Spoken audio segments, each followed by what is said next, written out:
আসসালামু আলাইকুম ওরহমতুল্লাহি আবরাকাতুহু ইন্নাল হামদালিল্লাহ ওয়াসসালাতু ওয়াসসালামু আলা রসুলিল্লাহ। কাছে দূরে বিশ্বজুড়ে যেখান থেকে দেখছেন যমুনা টেলিভিশনের সাহরির বিশেষ আয়োজন বরকতময় সাহরি প্রেজেন্টেড বাই বিআরবি।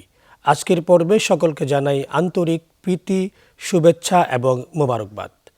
পুরো অনুষ্ঠান জুড়ে আপনাদের সাথে আছি আমি আহমদ রেজা। আমাদের সাথে আছেন দুজন ইসলামিক স্কলার। আলোচনা করব চমৎকার গুরুত্বপূর্ণ একটি বিষয়ে।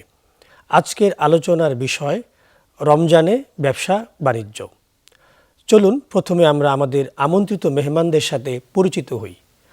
আমার একেবারে ডান দিকে আছেন দুর্বাটি আলিয়া কামিল মাদ্রাসার সম্মানিত প্রধান মুহাদ্দিস ডক্টর মুর্শেদ আলম সালেহী। আসসালামু আলাইকুম ওয়া রাহমাতুল্লাহ। এবং আমাদের মাঝে আরও আছেন শান্ত মারিয়াম বিশ্ববিদ্যালয়ের সম্মানিত সহযোগী অধ্যাপক ডক্টর মোহাম্মদ মুহসিন উদ্দিন। আসসালামু আলাইকুম রহমতুল্লাহ। ওয়ালাইকুম আসসালাম রহমতুল্লাহি ওয়া বারাকাতুহু। আপনাদের দুজনকে আমাদের অনুষ্ঠানে সুস্বাগতম। জি, আপনাকেও মোবারকবাদ। প্রিয় দর্শক, শুনবো আমরা চমৎকার গুরুত্বপূর্ণ আলোচনা রমজানে ব্যবসা বাণিজ্য। চলছে মাহে রমাদান। আমাদের মধ্যে যারা ব্যবসায়ী ভাইরা আছেন তারা ব্যবসা করছেন। আল্লাহ পাক রব্বুল আলামিন ব্যবসার মধ্যে 10 ভাগের 9 ভাগই বরকত রেখেছেন এবং অনেকে দেখা যায় রমজান মাস আসলে ব্যবসাতে তারা অধিক মুনাফা করেন। প্রতারণা, ছল ছাতুরি, খাদ্যে ভেজাল, বিভিন্ন রকম অন্যায় খারাপ পন্থা অবলম্বন করেন ইত্যাদি বিষয় আমরা জানব। চলুন আমরা আলোচনায় ফিরে যাই।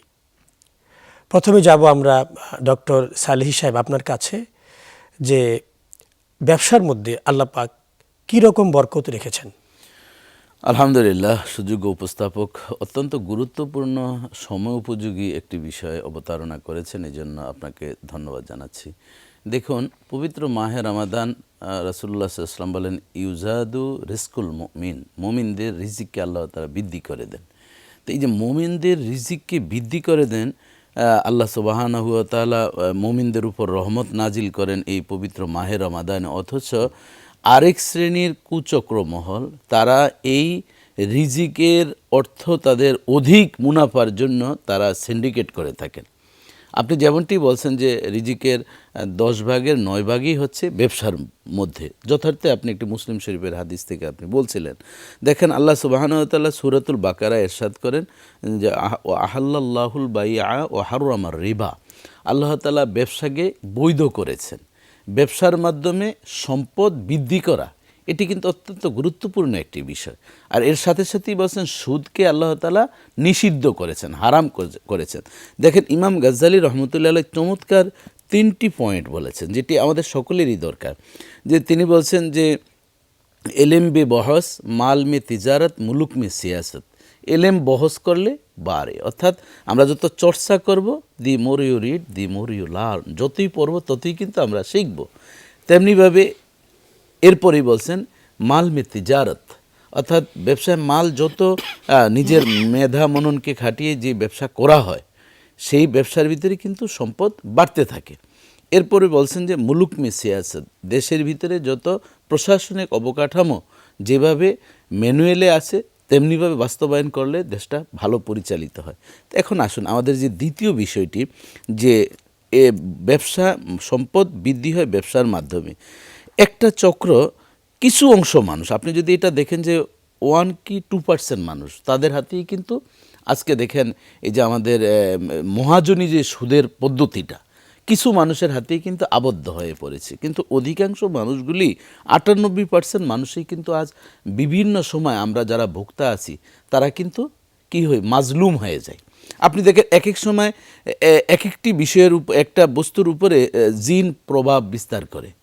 যেমন কখনো পেঁয়াজ হঠাৎ করে 150, 200, 250, মানে কল্পনাই করা যায় না। কখনো আবার ওই ভুট্টা লবণের উপরে চলে যায়, আবার কখনো কাঁচামরিচের উপরে যায়, মানে একটার উপর একটা। আসলে এগুলো হচ্ছে একটা সিন্ডিকেট করে, মানে কিছু সংখ্যক মানুষ অধিক মুনাফা করার জন্য এই চক্রটা করে। যে জায়গায় রাসূলুল্লাহ সাল্লাল্লাহু আলাইহি ওয়াসাল্লাম বলছেন যে এই পবিত্র মাহে রমাদান আগমন করলে আউয়ালু রাহমা, প্রথম 10 দিন কিন্তু রহমত বলছেন, আওসাতু মাগফিরা, মাঝের 10 দিন ক্ষমা করেন বান্দাকে। এরপরে শেষ 10 দিন বলছেন এতকুম মিনান্নার, জাহান্নাম থেকে মুক্তি দেন।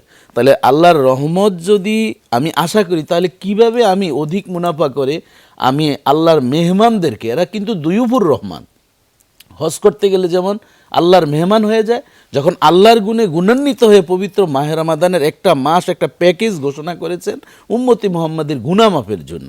আল্লাহ তাআলা কত চমৎকার বলছেন যে ইয়া আইয়ুহাল্লাযীনা আমানু কুতিবা আলাইকুমুস সিয়াম কামা কুতিবা আলাল্লাযীনা মিন ক্বাবলিকুম লাআল্লাকুম তাত্তাকুন। জি জি, আপনি চমৎকার বলছিলেন। আমরা আপনাকে আবারও শুনবো ইনশাআল্লাহ। আমরা যাব ডক্টর মোহাম্মদ মুহসিন উদ্দিন আপনার কাছে, যে আমাদের এই মাহে রমাদান মাসে আসলে বর্তমানে ব্যবসায়ী ভাইদের চিত্রটা কি দেখা যাচ্ছে আমাদের সমাজে? বাংলাদেশের ব্যবসায়ীদের চিত্র আমাদের কারো কাছে অপ্রকাশ্য নয়। বাংলাদেশের ব্যবসায়ীদের মাঝে একটা প্রতিযোগিতা শুরু হয়ে যায় রমজান মাসে, যে তারা কিভাবে অতি মুনাফা অর্জন করবে। অতি মুনাফাখুরি, সিন্ডিকেট করা, বিশেষ করে রমজানিক পণ্য যেগুলি মানুষের বেশি প্রয়োজন, খেজুরের দাম বৃদ্ধি করে দেওয়া, ইফতারের আইটেমগুলো, ছোলা, পেঁয়াজের জন্য যে সমস্ত ডালের প্রয়োজন পড়ে, এগুলির দাম বৃদ্ধি করে দেওয়া হয়। খেসারির ডাল বর্তমানে 90 টাকা 100 টাকায় বিক্রি করছে, অথচ খেসারির ডাল বাংলাদেশের মানুষ তেমন একটা খায় না। তো এটা সিন্ডিকেট করে রমজানের প্রয়োজনীয় পণ্যের উপরে দাম বাড়িয়ে দেওয়ার একটা প্রতিযোগিতা দেখা যাচ্ছে বাংলাদেশের ব্যবসায়ীদের মাঝে। এটা অত্যন্ত খারাপ একটি প্রতিযোগিতা, যেটা ইসলাম কখনোই এটাকে সাপোর্ট করে না। এজন্য বাংলাদেশি ব্যবসায়ীদের জন্য আমাদের এই যমুনা টিভির মাধ্যমে আমি বলতে চাই যে আপনাদের মাঝে একটু ধর্মীয় প্রবণতা, রসুল সাল্লাল্লাহু আলাইহি ওয়াসাল্লাম এবং সাহাবীদের মাঝে যে ব্যবসায়িক নীতি ছিল, সেই নীতি অবলম্বন করা। ব্যবসায়িক যে পণ্যগুলি আছে যেন মানুষের মাঝে সুসহনীয় হয়, তাদের ক্রয় ক্ষমতার মধ্যে থাকে। মানুষের নাবিশ্বাস হয়ে যাচ্ছে এই রমজান মাসে কিভাবে তারা তাদের সংসার পরিচালনা করবে। এই আইটেমগুলি কিনতে গেলে তারা অত্যন্ত হতবাক হয়ে যায়। যেরকম এক হালি লেবুর দাম এখন 100 টাকা। এটা কল্পনা করা যায় যে এই লেবু 10 টাকায় পাওয়া যেত, 10 গুণ বাড়িয়ে দেওয়া হয়েছে, যেটা অপ্রয়োজনীয় দাম। তাই এটা আমাদের জন্য খুবই একটি দুঃখজনক ব্যাপার, যেটা বিশেষ করে বাংলাদেশে। অথচ এই চিত্র বহির্বিশ্বে কোথাও নেই। পৃথিবীর সমস্ত জায়গায় বরং রমজান মাসে ব্যবসায়িক পণ্যের দাম কমিয়ে দেওয়া হয়, যেন মানুষ এটা বেশি ক্রয় করতে পারে এবং মানুষ ইবাদতের উদ্দেশ্যে দাম কমিয়ে দেয়, যেন মানুষকে সহযোগিতা বেশি বেশি করা যায়। আল্লাহ রাব্বুল আলামিন বলেছেন আহাল্লাল্লাহুল বাইআ ওয়া হাররামার রিবা। ক্রয় বিক্রয়কে আল্লাহ হালাল করেছেন এবং সুদকে হারাম করেছেন। এখন হালাল বলে এটার ভিতরে যদি অশুভ প্রতিযোগিতা থাকে, কুচক্রীর হাতে যদি সম্পদ চলে আসে, এটাও কিন্তু নিষিদ্ধ। আল্লাহ রাব্বুল আলামিন বলেছেন কাইলা ইয়াকুনাল আমওয়ালু বাইনা দুলাতাম বাইনাল আগনিয়া মিনকুম। এক শ্রেণীর মানুষের হাতেই যেন সম্পদ আবদ্ধ হয়ে না থাকে, এটা সমস্ত মানুষের কাছে কাছে চলে যাওয়া দরকার। এই ব্যবসায়ের মাধ্যমেই তো মানুষের কাছে সম্পদ আসা যাওয়া করে। তো সেখানে যদি আমরা প্রতিবন্ধকতা সৃষ্টি করে দেই অতি মুনাফা করে, এই অতি মুনাফাখুরিও ইসলামে নিষিদ্ধ। মজুদদারি, অতি মুনাফাখুরি, তারপরে ছলচাতুরি, প্রতারণা, মাপে কম দেওয়া, সিন্ডিকেট করা, এই জাতীয় কালোবাজারি, ফটকাবাজি সব চলছে অহরহভাবে। অথচ আমরা নিজেরা দাবি করি আমরা মুসলমান, আমরা নামাজিও, আবার আমরা রোজাও রাখি, তারপর আবার মানুষের পকেট মারার চিন্তাও করি। তাও আবার এই রমাদান মাস, তাও আবার রমজান যে মাসে। মাসটি অত্যন্ত গুরুত্বপূর্ণ, যে আমরা আপনাকে আবারও শুনবো। আপনি খুব চমৎকার করে বলছিলেন। আমরা যাব মুহতারাম আপনার কাছে, খুবই সংক্ষেপে যদি আপনি একটু বলেন আমাদেরকে, যে আপনি বলছিলেন কুতিবা আলাইকুমুস সিয়াম কামা কুতিবা আলাল্লাযিনা মিন ক্বাবলিকুম লাআল্লাকুম তাত্তাকুন, যে মুত্তাকি হওয়ার জন্য রমাদান মাস। কিন্তু দেখা যাচ্ছে অনেক ব্যবসায়ী ভাইয়েরা অতি মুনাফা করছেন, এ বিষয়ে আপনার কি বক্তব্য? জি, ধন্যবাদ সুযোগ্য উপস্থাপক। আমি সে কথাই বলছিলাম যে আল্লাহ তাআলা এখানে হাতছানি দিয়ে ডাকছে যে লাআল্লাকুম তাত্তাকুন, তোমরা এই রোজা নতুন করে রাখো না, তোমাদের পূর্ববর্তী নবী রাসূলরা এবং তার উম্মতরাও রেখেছেন। আর আমার মূল ফোকাস হচ্ছে এটা যে তোমরা যাতে আল্লাহর গুণে গুণান্বিত হতে পারো, আল্লাহ ভীতি। তো আমরা যদি এইভাবে ব্যবসাকে, নিজের সম্পদকে বৃদ্ধি করতে গিয়ে আরেকজনকে জুলুম করা হয়, আর মাজলুমের বিষয়ে রাসূলুল্লাহ সাল্লাল্লাহু আলাইহি ওয়াসাল্লাম বলছেন যখন মাজলুম ব্যক্তি দোয়া করে আল্লাহ এবং ওই মাজলুমের মাঝে, অর্থাৎ যিনি অত্যাচারিত হন তার মাঝে কোনো পর্দা থাকে না, দোয়া করতে যা দেরি তার সাথে সাথে দোয়া কবুল হয়। বদদোয়া করলেও যেমন কবুল, দোয়া করলেও যেমন কবুল হয়, বদদোয়াটাও তেমন কবুল হয়। দেখুন এখানে যারা অসৎ ব্যবসায়ী আর যারা সৎ ব্যবসায়ী তাদের মাঝে কি ডিফারেন্স? রাসূলুল্লাহ সাল্লাল্লাহু আলাইহি ওয়াসাল্লাম বলেন আত-তাজিরুস সুদুকুল আমিন মান নাবিয়িনা ওয়াস সিদ্দিকিন। রাসূলুল্লাহ সাল্লাল্লাহু আলাইহি ওয়াসাল্লাম যারা সত্যবাদী ব্যবসায়ী তারা নবী রাসূলদের সাথে আল্লাহর জান্নাতের সঙ্গী হবে এবং তারা সিদ্দিকিন, সিদ্দিক বলতে এখানে রাসূলুল্লাহ সাল্লাল্লাহু আলাইহি ওয়াসাল্লাম ইন্ডিকেট করেছেন সাহাবায়ে কেরামের কথা। আল্লামা শাহ ওয়ালিউল্লাহ মুহাদ্দিস দেহলভী রহমতুল্লাহ আলাইহি বলেন যেখানে সিদ্দিক বলা হয় সেখানে হচ্ছে সাহাবায়ে কেরামদেরকে বোঝানো হয়েছে। আবার কেউ কেউ বলছেন যে আউলিয়া কেরাম নেককার বান্দাদেরকে বোঝানো হয়েছে। তাদের সাথে সঙ্গী হলে ও হাসুনা উলাইকা রফিকা, আল্লাহ তাআলা বলেন কতই না চমৎকার সঙ্গী। নবী রাসূলদের সাথে থাকাটা অত্যন্ত ভাগ্যের বিষয়। এখন আমরা দুনিয়ার জমিনে অনেক সম্পদ, আচ্ছা ধরেন তো আমরা যদি খেতে বসছি, একজন দিনমজুরি ব্যক্তি যা খাচ্ছে আমি কি অনেক বেশি খেতে পারবো? আমি 2টি পরোটা বা একটা নাহলে 5টা ডিমই আপনি খান, গোস্ত কি একসাথে একটা গরু একটা খাসি খাওয়া যায়? তাহলে কেন এত মোহ করে এই পবিত্র মাহে রমাদানে হঠাৎ করে আপনি সম্পদের দাম বাড়িয়ে দিচ্ছেন? রাসূলুল্লাহ সাল্লাল্লাহু আলাইহি ওয়াসাল্লাম বলছেন কিন্তু খুব কড়া কথা, আল জালিবু মারজুকুন আল মুহতাকিরু মালউনুন। অত্যন্ত কড়া একটা হাদিস, যেটা সিয়াসিত্তার মুসলিম শরীফে এসেছে, আবু দাউদ শরীফে এসেছে, যে যারা এভাবে সম্পদকে গুচ্ছিত করে, অর্থাৎ সম্পদকে যারা গুদামজাতকরণ করে মানুষকে কষ্ট দেওয়ার জন্য, তারা কিন্তু আল্লাহর পক্ষ থেকে অভিশপ্ত। আর যারা জালেব মারজুকুন, যারা আমদানি করে দেশের মধ্যে সম্পদকে স্বাভাবিকভাবে মানুষের কাছে পৌঁছানোর জন্য, দ্রব্যমূল্য স্বাভাবিক করার জন্য আমদানি করে, তাদের রিজিক আল্লাহ তাআলা বৃদ্ধি করে দেন। তাহলে আমরা যদি এই ভোক্তা যারা রয়েছেন আমাদের মতো সাধারণ মানুষ যারা খেতে পারে না, পবিত্র মাহে রমাদানে একটু খেজুর খাবে। দেখেন একটা খেজুর আগে কি ছিল এখন কি হয়েছে, যে মোহতারাম বলছেন লেবুর কথা, আপনি কোনটাতে যাবেন, মানে যেটাতেই যাবেন রমজান আসলে মনে হয় যেন হঠাৎ করে সবাই প্রস্তুত থাকে ব্যবসায়ীরা যে সম্পদটা বৃদ্ধি করতে হবে। এই জন্য আমাদের উচিত হচ্ছে এই রমজান শব্দের অর্থ দহন করা। তার মানে বোঝা গেল যে এটা রমাদান মাসে এই ধরনের কার্যকলাপ নিষিদ্ধ একেবারে। যে মোহতারাম আমরা যাব আপনার কাছে, যে এই যে ধরেন 10 টাকার জিনিস যদি কোনো ব্যক্তি 100 টাকা লাভ করতে চায়, 10 টাকা জিনিস তো সে 20 টাকা বা সর্বোচ্চ 30 টাকা লাভ করলেই হয়। দেখা যায় ব্যবসায়ী ভাইরা অতি মুনাফা করছেন। তো এই ব্যাপারে ইসলামী দৃষ্টিভঙ্গি কি হতে পারে? রাসূলুল্লাহ সাল্লাল্লাহু আলাইহি ওয়াসাল্লাম অতি মুনাফা নিষেধ করেছেন। অতি মুনাফা করা এটা এক ধরনের জুলুম। যারা জুলুম করে তাদের পরিণতি সম্পর্কে পবিত্র কোরআনে ভয়াবহ আয়াত নাজিল হয়েছে। আল্লাহ রাব্বুল আলামিন জালেমদের সম্পর্কে বলছেন, ওয়ালা তাহসাবান্নাল্লাযীনা যালামু, জালেমরা যেন ধারণা না করে যে আমি তাদের সম্পর্কে গাফেল, আম্মা ইয়ামালুজ যালিমুন। আল্লাহ তাদেরকে ঢিল দিয়ে রাখছেন, একসময় তাদেরকে পাকড়াও করবেন, ধরবেন। সুতরাং জুলুম সর্বক্ষেত্রে নিষিদ্ধ। এই যে অতি মুনাফাখুরি প্রতিযোগিতা যে শুধুমাত্র রমজান মাসে তা নয়, বাংলাদেশ বিশেষ করে তৃতীয় বিশ্বের দেশগুলোতে ব্যবসায়ীদের মাঝে সাধারণ ক্রেতাকে এক ধরনের জিম্মি বানানো হয়। আপনি দেখবেন যে একজন বিক্রেতা যেই দাম নির্ধারণ করে, সব দোকানে ঘুরে ঘুরে দেখবেন যে ওই একই, ওদের সুর এক জায়গা। শিয়াল যেরকম হুয়াক্কা হুয়া বলে, সব দোকানদার এই হুয়াক্কা হুয়া শুরু করে দেয়। একটা লাউ ওরা কিনে যে দাম দিয়ে, মনে করেন ওইটাকে আপনি 10 ভ্যানে 20 ভ্যানে ঘুরে দেখবেন, যার কাছে লাউ সবাই 80 টাকা চায়। ছোট্ট একটা লাউ যেটা 20 টাকা যদি দাম হয়, তাই আমার কাছে বেশি মনে হয়, তো সেটাকে 30 টাকা 40 টাকা 50 টাকা বিক্রি করতে পারে। কারণ পাইকারি বাজারগুলোতে এগুলি হিসাবে বিক্রি হয়, কুড়ি হিসাবে বিক্রি হয়। 1 কুড়ি 600 টাকা, তোরা 20 টাকা করে কিনে 30 টাকা বেচলেই তো লাভ হয়। কিন্তু ওইটা তারা 80 টাকা 100 টাকার নিচে বিক্রি করছে না। এই যে একটা প্রবণতা, এটা শুধু রমজান মাসে না, সারা বছরেই হয়। তো রমজানে আরও অতিরিক্ত প্রতিযোগিতা চলছে সব কিছুর ভিতরে। আমরা ছোট্ট ব্যবসায়ীদের তুলনা দিলাম, কিন্তু ড্রেসের ক্ষেত্রে দেখেন, পাকিস্তানি ড্রেসের নাম দিয়ে এই যে ভোক্তা অধিদপ্তর থেকে যে সরোয়ার সাহেব উনি ধরলেন যে একটা ড্রেস 340 টাকা, সেটার দাম লাগাই আছে 4300 টাকা, 4300 টাকা। এটা ওই এই করে ঘষা মাজা করে দাম পরিবর্তন করে দিচ্ছে। 340 টাকারটা 4300 টাকা, পিছনে একটা চাল লাগিয়ে দিয়েছে। আবার ওই দর যেটা মূল্য নির্ধারণ করার যে একটা থাকে না ট্যাব, যেটা দিয়ে স্টিকার লাগানো হয়, স্টিকার বানানোর মেশিন ওরা বানিয়ে এনেছে। এগুলো তো করবে সরকার, বিএসটিআই থেকে ভোক্তা অধিদপ্তর নিয়ন্ত্রণ করে দিবে দাম কত হবে।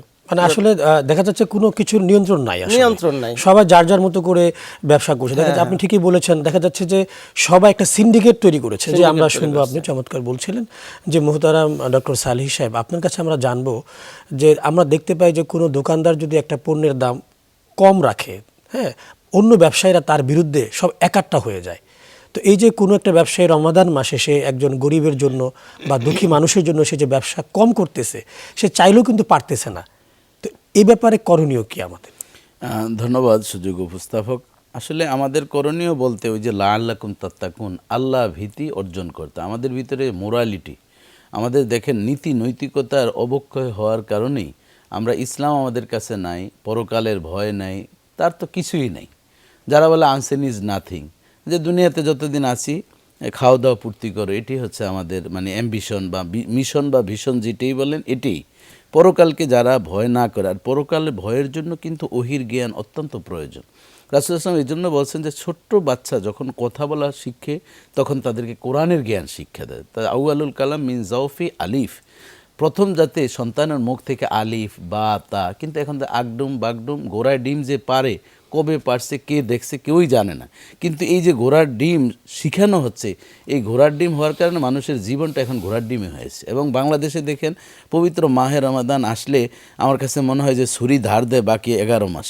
দ্বিতীয়ত যখন রমজান মাস আসে তখন এই জবাই শুরু করা হয়। কাকে? একজন আল্লাহর দয়ুফুর রহমান যারা রোজা রাখছে তাদেরকে জবাই করা হয় রীতিমতো। আপনি দেখেন মোহতারাম যেটি বলছেন যে আমরা এই দ্রব্যমূল্যের অবস্থাটা রমজান মাসে মানে একটু ওই যে ইউজাদুর রিস্কুল মুমিনদের রিজিক বাড়ানো হয়। এই জন্য কিছু কিছু অসৎ ব্যবসায়ীরা বলে যে আমরাও তো মুমিন, আমরাও তো রোজা রাখি, এই জন্য আমাদেরও তো রিজিক বাড়াইতে হবে। এই জন্য বাড়ানোর জন্য তারা আবার জুলুম করে। তো জুলুম করে যদি রিজিক বাড়ানো হয়, হ্যাঁ, তাহলে এটা তো হলো মানে একটা অসৎ অবলম্বন করা। এখানে তো একটা বক্তব্য আছে, লা দরারা ওয়া লা দিরারা, যে নিজে ক্ষতিগ্রস্ত হয়েও না, অন্যকে ক্ষতিগ্রস্ত করা যাবে না। এবং দেখেন মান ওয়াসা ফালাইসা মিন্না, রাসূলুল্লাহ সাল্লাল্লাহু আলাইহি ওয়াসাল্লাম বলছেন যারা এ ধরনের প্রতারণা করে তারা আমার উম্মতই না।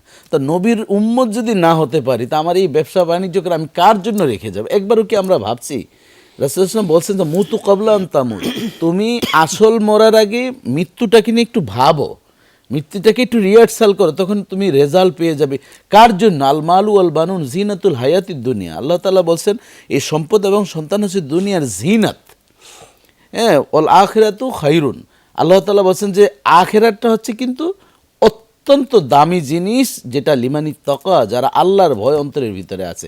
তাহলে আমার এই সম্পদ আর সন্তান, আপনি দেখবেন বর্তমান প্রেক্ষাপটে আমার অনেক আত্মীয়ের ভিতরে এখন দেখতে পাচ্ছি যে আমার এক রিলেটিভ মামা ইন্তেকাল করলেন আজ থেকে প্রায় 3-3.5 বছর, একদিনও দোয়ার আয়োজন করে না।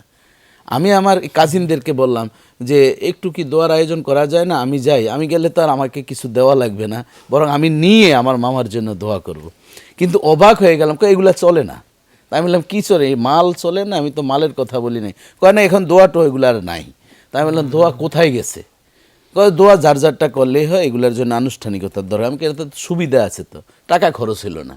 মানে কিছু কিছু বেদাত এখন আমাদের বাংলাদেশে এমনভাবে ইম্পোর্ট করা হচ্ছে যে চমৎকারভাবে, যে টাকা খরচ হচ্ছে না, হ্যাঁ, আমি দোয়া করছি দূর থেকে।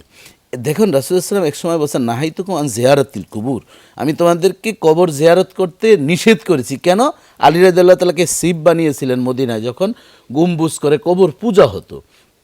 যখন মদিনার মানুষগুলো অভ্যস্ত হয়ে গেল যে এখন আর পূজা নেই, রাসূলুল্লাহ সাল্লাল্লাহু আলাইহি ওয়াসাল্লাম বলছেন ফাজুরুহা, এখন তোমরা কি করো? কবর জিয়ারত করো। ফাইন্নাকুম তুযাক্কিরুল মাউত, কারণ কবর জিয়ারত করলে আল্লাহর কথা মনে পড়ে, মৃত্যুর কথা মনে পড়ে, কবরের চিন্তা তোমার মাথায় আসবে।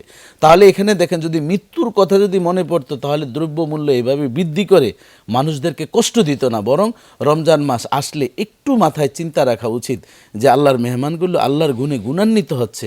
আমরা সারা বছর যাই মুনাফা করেছি, রমজানে একটু আমরা রমজানে কিন্তু শায়েখ মুনাফা বেশি হয়। কিভাবে হয় দেখবেন, পণ্যের কিন্তু দাম যদি আপনি কমও রাখেন, আপনার বিক্রি বেশি হচ্ছে, বিক্রি বেশি হচ্ছে। আপনার তো গড়ে গিয়ে আপনার কিন্তু লাভ বেশি হচ্ছে। যে আমরা শুনবো আপনাকে, জি, ইনশাআল্লাহ। আমরা যাব ডক্টর মুহসিনুদ্দিন আপনার কাছে, যে অনেক সময় দেখা যায় আমাদের রমজানে সাহারি ইফতারিতে যা আমরা খাই, এই খাবারের মধ্যে ভেজাল থাকে, বিশেষ করে ইফতারির ভাজা পোড়া একই তেল দিয়ে বারবার সারাদিন যে রান্না করা হলো, পরের দিন আবার একই তেল ব্যবহার করা হচ্ছে, এবং যে সমস্ত পেঁয়াজু, বেগুনি বা অন্যান্য ভাজা পোড়া এগুলো বেশিরভাগই ভেজাল থাকে।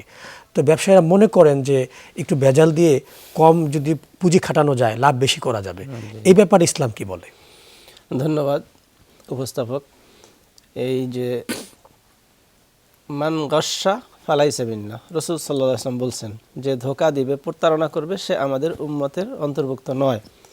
তো একই তৈল আজকের ব্যবহার করেছেন, আগামীকাল করবেন, পরের দিন করবেন, এরকম তো একটা প্রচলন রয়েছে যে হোটেলের ডালের পাতিল এটা কখনো ধোয়া হয় না, সেই যেদিন হোটেল শুরু হয়েছে শেষ দিন পর্যন্ত একই ডালের পাতিল থাকে। তো এই যে একটা প্রবণতা, এটা কিন্তু প্রতারণা মানুষের সাথে। সবচেয়ে বেশি ক্ষতিকারক এবং গুনাহের কাজ হলো খাদ্যে ভেজাল দেওয়া, কারণ এটা ডাইরেক্ট মানুষকে হত্যা করার মতন গুনাহের কাজ। কোরআনে আল্লাহ রাব্বুল আলামিন বলছেন, ওয়ালা তুলকু বিআইদিকুম ইলা তাহলুকা, তোমাদের নিজেদেরকে ধ্বংসের দিকে ঠেলে দিও না। ওয়ালা তাকতুলু আনফুসাকুম, তোমরা নিজেদেরকে নিজেরা হত্যা করো না। ইন্নাল্লাহা কানা বিকুম রহিমা, আল্লাহ তোমাদের জন্য দয়াশীল, ক্ষমাশীল। তো এই যে খাবারে ভেজাল যুক্ত করে ধীরে ধীরে ধীরে ধীরে স্লো পয়জনিংয়ের মাধ্যমে মানুষকে হত্যা করার দিকে ঠেলে দেওয়া হচ্ছে, এটা ইসলামী শরিয়ার দৃষ্টিতে জঘন্যতম অপরাধ, এটা কবিরা গুনাহ। কোরআনে পাকে আল্লাহ রাব্বুল আলামিন বিভিন্ন জায়গায় মানুষের জীবন, মানুষের হায়াত, এগুলি বলছেন এটা আমার হাতে, এটা তোমাদের নিজেদের হাতে নিয়ে নিও না। কারণ আপনি যদি জীবন এবং মরণের মালিক নিজে বনে যান, বিষাক্ত জিনিস আপনি খাওয়ান মানুষকে, তাহলে আপনি মানুষের মরণের দায়িত্ব তো আপনি হাতে নিলেন। অথচ আল্লাহ বলছেন, বিয়াদি আল্লাজি খালাকাল মাউতা ওয়াল হায়াতা লিয়াবলুয়াকুম আইয়ুকুম আহসানু আমালা। আল্লাহ রাব্বুল আলামিন হলেন সেই মহাবরকতময় রব, যার হাতেই হলো মানুষের জীবন এবং মরণ। সুতরাং যে সমস্ত ব্যবসায়ীরা ভেজাল দেয়, বিষ মিশ্রণ করে দেয় খাবারের ভিতরে, এখন তো দুধ যেটা শিশু খাদ্য, এর ভিতরে সবচেয়ে বেশি ভেজাল আছে। শিশু খাদ্যের ভিতরে দুধ, ডিটারজেন্ট পাউডার, সয়াবিন তেল, এগুলো দিয়ে দুধ বানানো হচ্ছে, এবং এটাকে পুষ্টিকর খাবার হিসাবে অনেক চটকদার বিজ্ঞাপন দিয়ে দিয়ে মানুষের ঘরে ঘরে পৌঁছিয়ে দেওয়া হচ্ছে। বিভিন্ন ধরনের জুস আইটেম যেগুলি বাচ্চারা খুব পছন্দ করে, চিপস আইটেম, বলা হচ্ছে এটা হলো পটাটো চিপস। খুলে দেখবেন পটাটো তো দূরের কথা, ওর ভিতরে কিচ্ছুই নাই, কি সব দিয়ে চিপস বানিয়ে দেওয়া হচ্ছে। আর দাম কি এক একটার 50 টাকা, 30 টাকা, 40 টাকা, এবং এখন 150 টাকা পর্যন্ত চিপসের দাম আছে। বিভিন্ন নাম দিয়ে ঝুলিয়ে রাখা হচ্ছে, বাইরের এটা অনেক বেশি দাম। তো এটা বাচ্চাদের পছন্দ, কিন্তু ওর ভিতরে সবচেয়ে মরণঘাতী বিষাক্ত বস্তু মিশ্রণ আছে এর ভিতরে। তো আমরা মানুষদেরকে এভাবে প্রতারণা করছি, তাহলে আমাদের ঈমানের অবস্থা কোথায় রয়েছে? যেটা আল্লাহ রাব্বুল আলামিন বলেছেন তাকওয়া অর্জন করার জন্য, আর রমজান আমাদেরকে দান করেছেন আল্লাহ লাআল্লাকুম তাত্তাকুন, মূল কাজেই হলো আমরা খোদাভীতি অর্জন করব। তো খোদাভীতি কি শুধু 5 ওয়াক্ত নামাজ এবং তারাবির ভিতরেই সীমাবদ্ধ, না আমাদের দৈনন্দিন আমলের ভিতরেও তাকওয়া অর্জন করতে হবে? প্রত্যেকটা কাজের ভিতরেই আমাদের এই প্রবণতা থাকতে হবে যে আমরা মানুষকে ঠকাবো না, মানুষকে এই জাতীয় খারাপ খাদ্য আমরা দিব না। একই তৈল দিয়া বারবার হোটেলে পেঁয়াজও ভাজতেছে, আজকের, আগামীকালকের, পরশু, তার পরের দিন ওই তেল আর চেঞ্জ করা হচ্ছে না, সেগুলোই বাজার থেকে লোকরা কিনে কিনে খাচ্ছে। আর আমাদের বাড়িঘরে আমরা যারা ইফতার নিজেরা করি বা নিজেরা সেহরি খাই, আমরা নিজেরা যেটা প্রস্তুত করি সেটা তো আসলে এভাবে হয় না, সেটা অত্যন্ত স্বাস্থ্যসম্মত, হাইজেনিক হয়। তো আলহামদুলিল্লাহ, আমরা আমাদের বাংলাদেশের মুসলমানদের জন্য আমরা যমুনা টিভির থেকে এই মেসেজ দিতে চাই যে আমাদের মাঝে যে এই প্রবণতা আছে, এটাকে আমরা একেবারে ঝেড়ে ফেলে দিই। ভাই, কয়দিনের জীবন, কয়দিনের জীবন, এবং এই লাভ মুনাফা করে কি করবেন? একটু আগে আমার ভাই বলছিলেন যে এক সময় তো আমরা মরে যেতে হবে, এই সম্পদ রেখে যাবেন কার জন্য? এইটাই আপনার জন্য পরবর্তী এক সময় অভিশাপ হয়ে যাবে। হাসরাতুন আলা আনফুসিকুম, এটা তোমাদের জন্য আফসোসের কারণ হয়ে দাঁড়াবে। হায়, আমি যদি এত সম্পদ অর্জন না করতাম, হালাল হারামের বিচার না করতাম, মানে হালাল পন্থায় সম্পদ উপার্জন করতাম, তাহলে তো আমার এই বিপদ আসতো না। কিয়ামতের দিন আল্লাহ রাব্বুল আলামিন এই সমস্ত লোকদেরকে জাহান্নামে যখন নিক্ষেপ করবেন, তখন এই হাসরাত হবে, এই আফসোস হবে। ইয়াওমা ইয়া'আদ্দু যালিমু আলা ইয়াদাইহি ইয়াকুলু ইয়া লাইতানি ইত্তাখাযতু মা'আর রাসূলি সাবিলা। কিয়ামতের দিন আফসোস করে বলবে, হায় আফসোস, যদি আমি সৎপথ আল্লাহ রসুলের পথ অবলম্বন করতাম, সৎ ব্যবসায়ী হতাম। আমাদের নবীজি সাল্লাল্লাহু আলাইহি ওয়াসাল্লাম আমাদের জন্য প্রতিটি ক্ষেত্রে সুন্নাহ রেখে গেছেন। আল্লাহ রসুলও নিজে একজন ব্যবসায়ী ছিলেন, তিনি সিরিয়ায় ব্যবসা করতে গিয়েছেন। হযরত খাদিজা রাদিয়াল্লাহু তাআলা আনহা, একটু সময় হয়েছে বিরতি নেবা, বিরতির পর আমরা শুনবো আপনাদেরকে। যে মোহতারাম ডক্টর সালেহী, আমরা আপনার কাছে শুনবো যে যারা অসৎ ব্যবসায়ী তাদের আসলে কি অবস্থা হবে হাসরের ময়দানে। জি, ধন্যবাদ আপনাকে। আসলে অসৎ বলতে শুধু ব্যবসায়ী না, যে কোনো অসৎ মানুষের পরিণতি হবে ভয়াবহ, কারণ এরা তো জালেম। আর আল্লাহ তাআলা সব মানুষকে ক্ষমা করলো, যারা মুশরিক তাদেরকে ক্ষমা করবেন না। ইন্নাল্লাহ লা ইয়াগফিরু আন ইউশরাকা বিহি ওয়া ইয়াগফিরু মা দুনা যালিকা লিমান ইয়াশা। যে যারা আল্লাহর সাথে শিরক করে তারা কিন্তু এক ধরনের জালেম, কারণ আল্লাহকে জুলুম করছেন, যে আল্লাহর সাথে অন্যজনকে শিরক করছে। তেমনিভাবে যারা নিজের রিজিকটাকে নিজের হাতে নিয়ে নিচ্ছে, যে আমার টার্গেট, যে গত রমজানে আমার 1 কোটি টাকা ব্যবসা হয়েছে, যেভাবে হোক আমার আরও এই রমজানে আরও 20 লাখ টাকা বাড়াতে হবে। এই জন্য পণ্যগুলোকে আপনি দেখবেন যেভাবে তারা মানে এখন থেকেই না, রোজার আগ থেকেই ধীরে ধীরে ধীরে ধীরে করে কিন্তু মাল কমিয়ে দিচ্ছে। দিতে দিতে যদি সরকার বলে যে আমাদের চিনি স্বাভাবিক আছে, ছোলা স্বাভাবিক আছে, কিন্তু দেখা যায় তারা অস্বাভাবিক করে ফেলে। আপনি দেখেন কতক্ষণ পর্যন্ত সরকার মানে মনিটরিং সম্ভব? হ্যাঁ, যদি মানুষের ভিতরে নিজেদের ভিতরে নীতি নৈতিকতা না থাকে। মানুষ এই যে দেখেন, এই যে মোরালিটির আমরা স্লোগান টকশোতে দেখি, কিন্তু দেখা যায় আমাদের ভিতরে সেই বিষয়টা না ঢুকার একমাত্র কারণ হচ্ছে আমাদের ভিতরে আল্লাহর ভয় নাই। আল্লাহর ভয় না থাকার মূল আরেকটি কারণ হচ্ছে আমরা লিমা তাকুলুনা মা লা তাফআলুন, মানে আমরা যা করি না তা কিন্তু আমরা বলি। দেখুন, যারা ব্যবসায়ী, আমি মাঝে মাঝে জিজ্ঞাসা করি যে ভাই নামাজ কি পড়ছেন? কয় না হুজুর, পারি নাই নামাজ পড়তে। এত পেশা কিনা, এর ভিতরে কি পড়া যায় হুজুর? কি বলেন? মাসই তো একটা, এই রমজান মাসেই তো আমাদের ব্যবসা, আর বাকি 11 মাস কিন্তু আমরা এই রমজানের আশাই থাকি। তাহলে নামাজ বাদ দিলেন কার জন্য? রোজা রাখছেন? রোজা কিভাবে রাখবো? রাত 1টায় দোকান বন্ধ করছি, এরপরে শুইছি, কখন সাহারি খাবো? এটা মানুষ তো, এটা কি যন্ত্র, ইঞ্জিল? কি বলেন? মানে এত সুন্দর বুঝায়, মনে হয় বুঝানোর সাহস না। ভাই ঠিক আছে, আপনি যে রোজা রাখেন না, খুব ভালো কাজ করছেন, নামাজ পড়েন না, মানে ওনার কথার অ্যাটিটিউড দেখে মনে হয় যেন না ঠিকই আছে, আপনি এভাবেই করেন, তারপরে আপনি ভালো থাকেন। মানে এমন একটা অবস্থা সৃষ্টি হয়ে যায়, অন্যায় করছে আবার দেখা যায় অন্যায়টাকে প্রমোট করছে যে হ্যাঁ এটা এভাবেই করা উচিত। এই জন্য জালেমদের যে শাস্তি হয়, আল্লাহ তাআলা কি বলছেন? লাকাদ খালাকনাল ইনসানা ফি আহসানি তাকওয়িম, বলার পর কি বলছেন? সুম্মা রাদাদনাহু আসফালা সাফিলিন। এত সুন্দর আকৃতিতে মানুষকে অবকাঠামো করে আল্লাহ তাআলা সৃষ্টি করেছেন। আল্লাহ তাআলা বলেন এরপর তাদের আচার আচরণের কারণে আমি একে নিম্ন থেকে নিম্ন স্তরে পৌঁছিয়ে দিই। তাদের পরিচয়টা আল্লাহ তাআলা দিয়েছেন, উলাইকা কাল আনআম, তারা হচ্ছে চতুষ্পদ জন্তুর মতন। আল্লাহ তাআলার অভিমান কিন্তু থামে নেই। আল্লাহ তাআলা বলেন বালহুম আদাল, বরং তারা আরও চতুষ্পদ জন্তুর চেয়ে সবচেয়ে নিকৃষ্ট হয়ে যাবে। তাহলে যারা এই দ্রব্যমূল্য বৃদ্ধি করে মানুষকে কষ্ট দিচ্ছে, যেমন ধরুন পৃথিবীর বিভিন্ন রাষ্ট্রেতে দেখা যায় রমজান যখনই আসে ডিসকাউন্ট অফার দেওয়া হয়। বিভিন্ন দেশে আপনি গেলে, আমি মালয়েশিয়াতে রমজানে গিয়েছি, বড় বড় মার্কেটগুলোতে দেখলাম যে অফার চলছে। আমাদের বাংলাদেশের অফার না, যে মোহতারাম বলছেন 340 টাকাটা পিছনে 4 লাগে 400, এইভাবে 30 টাকা মানে 4300 টাকা বানিয়ে দিয়েছেন। তো এই জন্য এই ধরনের অফার না, বরং একটা, আপনি তো সৌদি আরবে গিয়েছেন অবশ্যই, সেখানে একটা ডিমের উপরেও কিন্তু আছে। আমি কাতার গেছি, সেখানে দেখছি একটা কলার উপরে সিল দেওয়া আছে। আমি হাসাহাসি শুরু করলাম, কলার উপরে আবার সিল লাগবে? অথচ আমাদের দেশে কলা কালো হওয়ার পরে যখন আর চলে না, তখন ওইটা দিয়ে আরেকটা আইটেম বানানো হয়। যেমন ওই যে ভাঙ্গারি গাড়িগুলো জোড়া লাগিয়ে পরে লেগুনা বানানো হয়, লেগুনা আর চলে না, এরপর একটা না একটা কিছু বানানো হয়। মানে বাংলাদেশের যেটা পোষা, আপনি দেখবেন, আমি এক দোকানে দেখলাম যে পেঁয়াজ উঠে যে কতগুলো আছে, রাত তখন বাজে আমরা বরিশাল এলাকায় একটা প্রোগ্রামে গেলাম, এত রাত্রে পুরি আর সিঙ্গারা কিছু পেঁয়াজু। তা আমি বললাম এগুলা কি? কয় এগুলা আছে, কাস্টমার আছে। তা আমি আর এই কাস্টমারগুলা কখন কাস্টমার হবে? নিচ্ছে আগামীকাল গরম করে পরবর্তীতে খাওয়াবেন। কয় না, তো আমাদের ব্যবসা না এটা। এটা মানে যখন আমি কথা বলছি মাথা গরম হয়ে গেছে।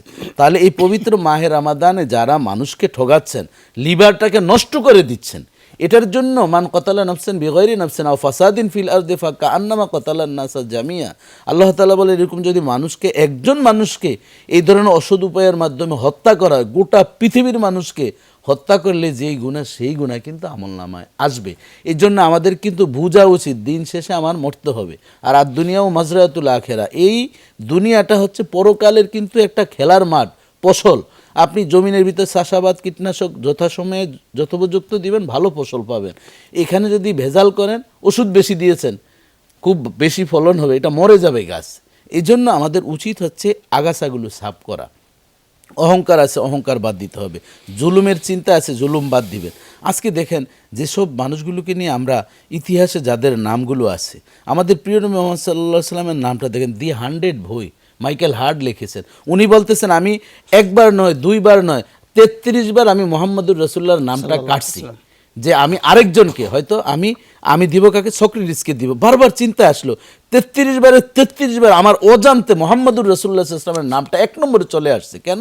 কোনো দিক থেকে আমি যদি তাকে দেখি একজন নবী হিসাবে পারফেক্ট, তিনি একজন নবী, স্বামী হিসাবে তার চেয়ে উত্তম স্বামী আমি পাইনি, ব্যবসায়ী হিসাবে তার চেয়ে বেশি ভালো পাইনি, সত্যবাদী হিসাবে তার চেয়ে আমি অধিক সত্যবাদী পৃথিবীতে পাইনি, সমাজসেবক তার চেয়ে আমি বেশি পাইনি। নবী করিম সাল্লাল্লাহু আলাইহি ওয়াসাল্লামের প্রত্যেকটি বিষয় লাকাদ কানা লাকুম ফি রাসূলিল্লাহি উসওয়াতুন হাসানা, কত সুন্দর রাসূল ইসলামের আচরণ ছিল, মোরালিটি ছিল। আজ দেখুন আমাদের অবক্ষয় হয়েছে। কী কারণে? আমরা অধিক মুনাফা করব, অধিক সম্পদের দরকার, অমুকের একটা ল্যান্ড ক্রুজার গাড়ি আছে, আমার তো ল্যান্ড ক্রুজারই ছোটো গাড়ি দিয়ে কি চলা যায়? মানে যতক্ষণ মানুষ ছোট ছোট না দেখা যাবে বড় গাড়ি থেকে, ততক্ষণ পর্যন্ত তো আমি একটা কোম্পানির মালিকই হতে পারলাম না। আমার যদি লোন 2, 4, 10, 20টা ব্যাংকে, যতক্ষণ না আমি দেউলিয়া না হওয়া পর্যন্ত কিসের আমি বড় ব্যবসায়ী? মানে এই ধরনের চিন্তার কারণেই কিন্তু আজ আমাদের সমাজের ভিতরে আমরাও মরছি, এবং যাদেরকে আপনি ভাবতেছেন অধিক মুনাফা করছে, বেশ, যেহেতু আমি একটা মসজিদের খতিব, আমি বহু ব্যবসায়ী, আমাদের মুসল্লি বিভিন্ন জায়গায় আমরা দেখেছি, তারা কিন্তু খুব ভালো নেই, উপরে ফিটফাট, ভিতরে কিন্তু আর মাকাল ফলের চেয়ে আরও নষ্ট অবস্থায় আছে। তাদের ঘুম নেই, ওষুধ খেয়েও তাদের ঘুম আসে না। ছোট একটা আতশবাজি হচ্ছে বিল্ডিংয়ে, অথচ তিনি ভাবতেছেন গ্রেনেড মারতেছে। আমরা তো আল্লাহর রহমতে এখানে ইচ্ছা করলে এখানে আমরা ঘুমাতে পারি। একজন রিক্সাওয়ালা, আপনি নিশ্চয়ই দেখেছেন, রিক্সা পায়ের উপরে, স্টার্টিংয়ের উপরে পা দিয়ে এত সুন্দর ঘুম যাচ্ছে, মনে হয় পৃথিবীর স্বর্গীয় ঘুম সে যাচ্ছে। কিসের কারণে? তার আয় ব্যয় সব কিছু তার সমান, মানে তার তো কোনো ব্যাংক ব্যালেন্সে এই ধরনের কোনো ফোন আসবে না যে আপনি কেনই আমাদের টাকা দিচ্ছেন না, এখনই কিন্তু আপনাকে অ্যারেস্ট করা হবে, এই ধরনের তার মানে বোঝা গেল যে অধিক পরিমাণের সম্পদ ও টেনশনের কারণে। যে আমরা আপনাকে শুনবো, চমৎকার করে আপনি বলছিলেন, জাযাকাল্লাহ শাইখ। যে শাইখ, আমরা যাবো আপনার কাছে, যে আমরা জানবো যে উনি বলছিলেন যে আল্লাহ নবীজিও ব্যবসায়ী ছিলেন, আম্মা জান খাদিজা রাদিয়াল্লাহু তাআলা আনহার ব্যবসা উনি চালিয়েছিলেন, পরিচালনা করেছিলেন। তো আমাদের দর্শকদের উদ্দেশ্যে আপনি কি বলতে চান, আমাদের ব্যবসায়িক ভাইদেরকে তারা কিভাবে তাদের ব্যবসাকে চালনা করবেন? আলহামদুলিল্লাহ, আসসালাতু ওয়াসসালামু আলা রাসূলিল্লাহ, বাদ। আমাদের ব্যবসার ভিতরে 10 ভাগের 9 ভাগ কি রয়েছে? এর ভিতরে মুনাফা রয়েছে, বরকত রয়েছে। আমরা জানি, আল্লাহ রসুলের হাদিসে আছে। সুতরাং দিন ইসলামের নির্দেশনা অনুযায়ী যদি আমাদের ব্যবসায়ী ভাইরা ব্যবসা পরিচালনা করে, তাহলে ওই 10 ভাগের 9 ভাগেই কিন্তু তারা মুনাফা অর্জন করতে পারবে। তো অসৎ উপায় অবলম্বন করার কারণে তারা কিন্তু এই বরকত থেকে মাহরুম হচ্ছে, বেবরকতি হচ্ছে তাদের। কিন্তু খাই ভাব, নাই ভাব, এটা তাদের থেকে কখনো পিছু ছাড়ছে না। এর একমাত্র কারণই হলো তাদের অসৎ চিন্তা, মানুষকে ঠকানোর চিন্তা, তাদের মানুষকে প্রতারণা করে অতি মুনাফাখুরির চিন্তা, মাপে কম দেওয়ার প্রবণতা।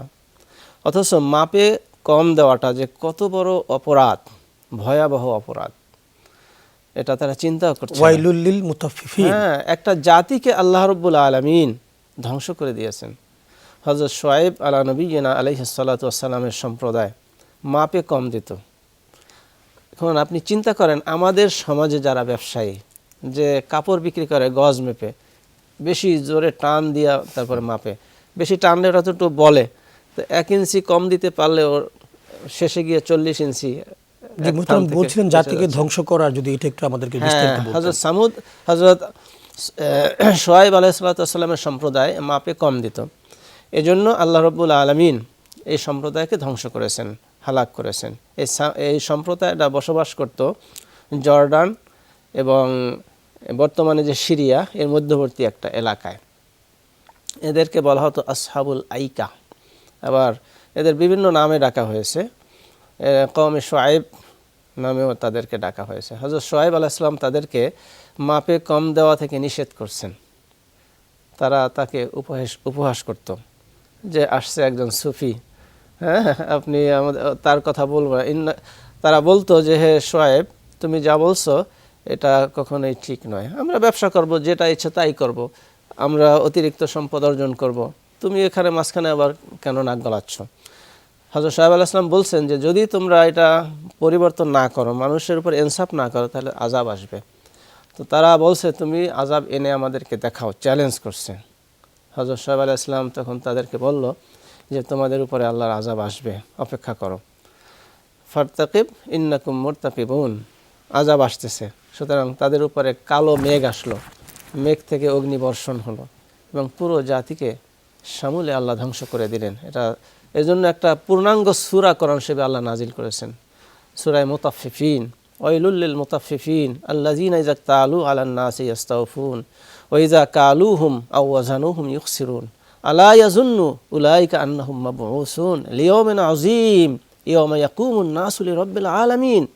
এইখানে আছে আল্লাহ বলছেন যে মাপে যে এই জাতি কম দেয় তাদের জন্য ধ্বংস, তাদের জন্য জাহান্নাম। কারা তারা? তাহলে এই সূরা থেকে আমাদেরকে আসলে শিক্ষা নিয়ে সূরা থেকে আমাদের শিক্ষা নিতে হবে যেন মাপে কম আমাদেরকে বিশেষ করে মাপে কম দেওয়া, ওজনে কম দেওয়া।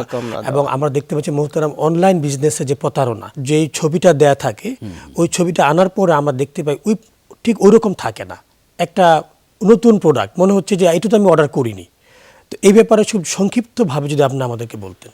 জি ধন্যবাদ। আসলে প্রতারণাতে এখন রক্ত মাংসে মিশে গিয়েছে, এজন্য যে যত বেশি প্রতারক, আমরা এখন ভাইরাল শব্দটা কিন্তু নেগেটিভ ক্ষেত্রেই বেশি ব্যবহার হয়, যে এই লোকটা ভাইরাল হয়েছে। আপনি দেখবেন ভালো কাজ করে তেমন ভাইরাল হওয়া খুব কঠিন হয়ে যায়। উল্টাপাল্টা একটা কথা, যেমন আমি যদি এখানে একটা উল্টাপাল্টা কথা বলি, এটা যদি প্রচার হয় তখন বিভিন্ন মিডিয়া আমাকে কভারেজ করবে যে এই লোকটা দিলে আমার ভিউ বাড়বে।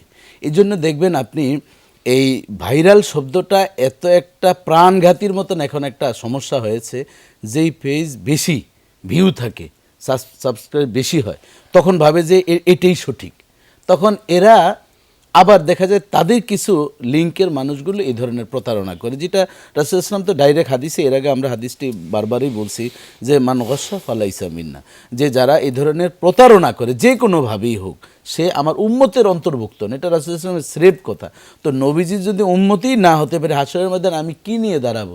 এখন যদি কারো পরকালের মৃত্যুর ভয় না থাকে, ওয়াল ইয়াউমিল আখির, যে আমাদের আমান্তু বিল্লাহি ও মালাইকাতি ও কুতুবি ও রাসূলি, যে ওয়াল ইয়াউমিল আখির পরকালের প্রতি বিশ্বাস রাখার নামও কিন্তু ঈমান, এটা কিন্তু আমরা ভুলে গিয়েছি। এই জন্য যে আমি যেটি দিব কিন্তু দেখাচ্ছি আরেকটা, যে আমার থাম্বনেইলের উপরে থাকে একটা, ভিতরে দেখা যায় যে ওই খবরের কোনো খবরই থাকে না।